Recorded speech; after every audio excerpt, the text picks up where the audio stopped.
বিসমিল্লাহির রহমানির রহিম। আসসালামু আলাইকুম। আর একটা নতুন ভিডিওতে আপনাদের স্বাগত। আজকে আমি রান্না করব সিমের লাড়া। কীভাবে সিমের লাড়া রান্না করি এবং কি কি উপকরণ লাগে সব কিছু দেখতে পাবেন এই ভিডিওতে। তাই পুরো ভিডিওটা না টেনে আমার সাথেই থাকুন। আসুন, আমি এখানে প্রথমেই হাফ কিলো সিম নিলাম।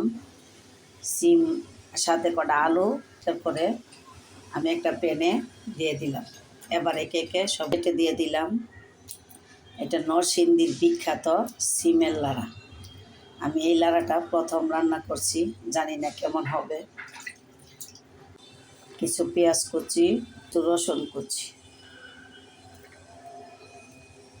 সাথে দিয়ে দিলাম কয়েকটা কাঁচামরিচ ফালি করে।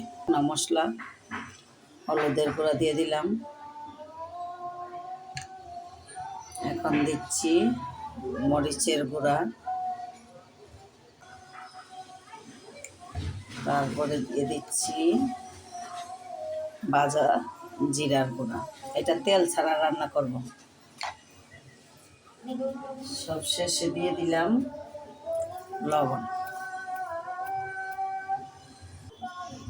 এবার দিয়ে দিচ্ছি আমি পরিমাণ মতো জলের পানি, ছেড়ে দিচ্ছি। আমি এটা তেল ছাড়া রান্না করব।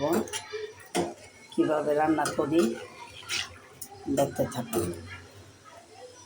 এবার ঢাকনা দিয়ে ঢেকে দিচ্ছি। বলক এসে গেছে।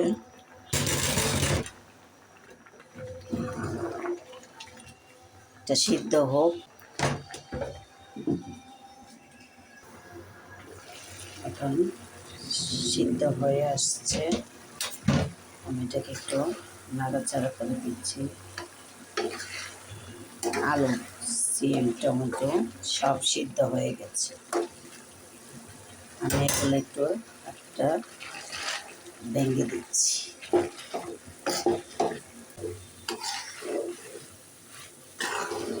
লাতা লাতা হয়ে গেছে।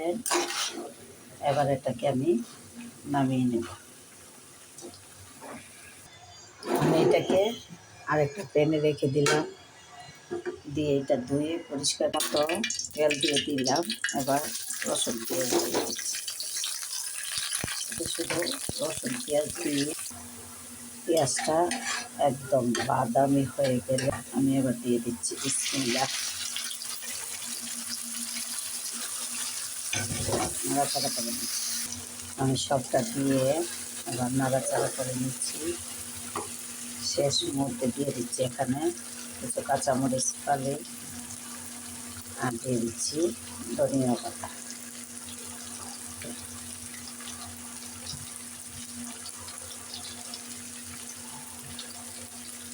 এবার এটাকে নাড়াচাড়া দিয়ে নিচ্ছি।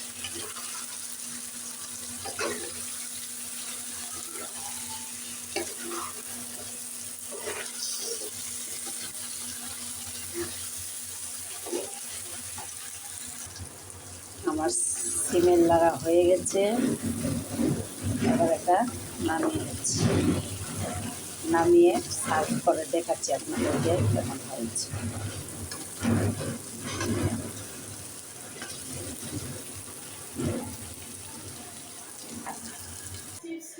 সিমের লাড়া দিয়ে দুপুরের খাবার খাচ্ছি। সিমের লাড়াটা কেমন হয়েছে